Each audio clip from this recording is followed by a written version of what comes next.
What's happening, Bassheads? Coming at you today with a frequently asked question. Why are my tweeters too loud?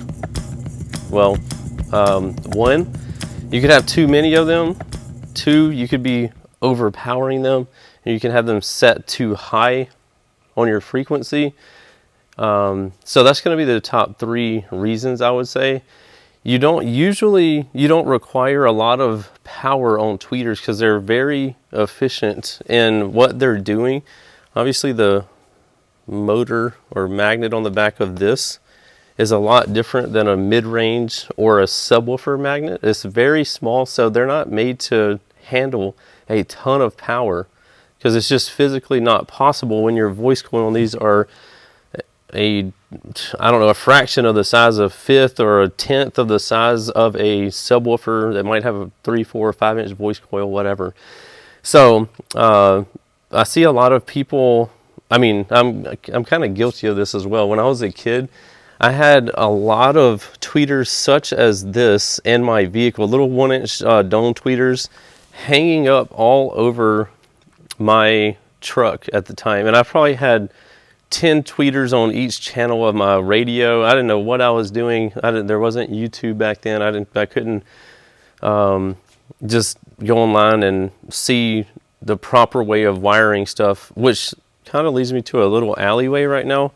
The amount of people installing stuff incorrectly these days, when you clearly have access to the internet with answers to these questions, is kind of sad. Like that people install stuff incorrectly so often when you literally, all you have to do is, for instance, if you wanted to know how much power will a Downforce Sound CFX T1 tweeter hold, and you could probably type that into Google and it'd pull up the listing and it's like, oh, it's 80 watts RMS. Or what size subwoofer box should I have for a Downforce Sound DBZ15, and go right to the listing. All the information is there and readily available, and even the tuning, all that stuff is like, it's literally within people's fingertips, and they still install stuff incorrectly.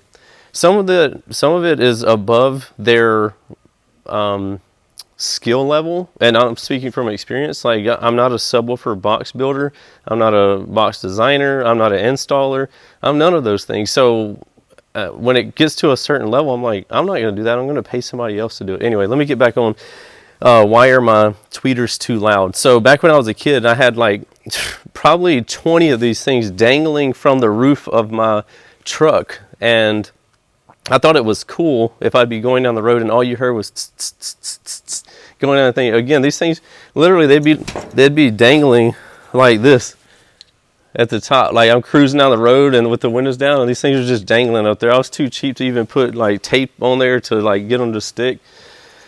Anyway, so the reason why mine were too loud at that point was I had way too many of them.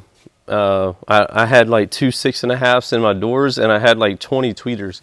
The ratio was way wrong. When if I was doing it properly, I could have those 2 6.5s and say one tweeter like this, and it would be a perfect blend of sound.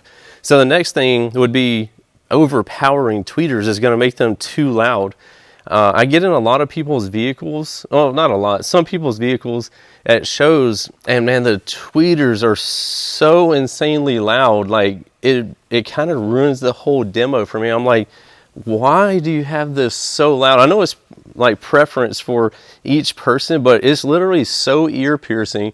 I can't even enjoy the whole demo because the tweeters are so loud, and it's like cringe. It's making me cringe because it's like piercing my ears. And maybe that's their goal, for people to get in there and be like, oh, I can't take it. The tweeters are so loud.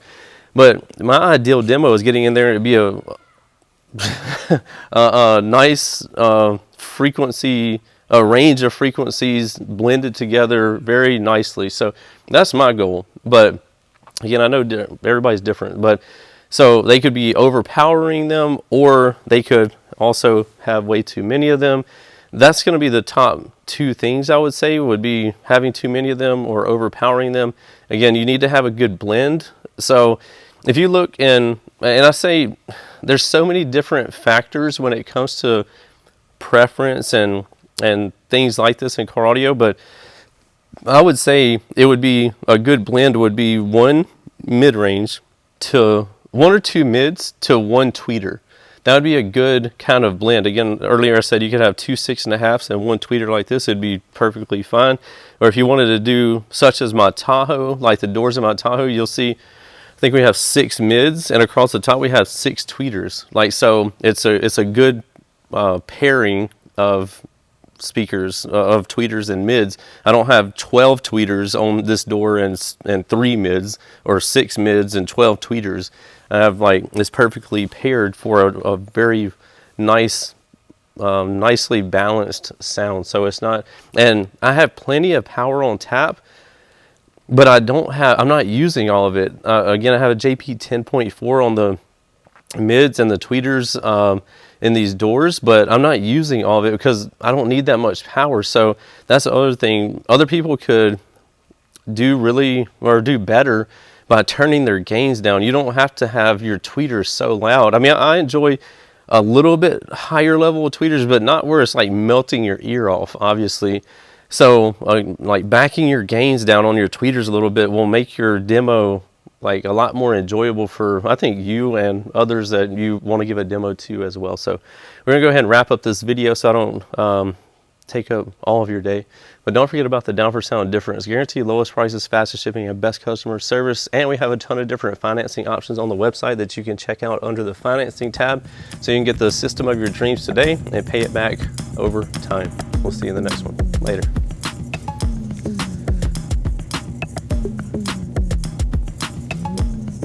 What's happening, guys? If y'all enjoyed all the hot content that you saw in that video, be sure to follow me on YouTube, Facebook, TikTok, Instagram under the Lifer Price, and also Down for Sound Shop on Facebook and Instagram. And don't forget Snapchat. I'm JPD4S on there, so be sure to check me out there. We'll see you in the next one.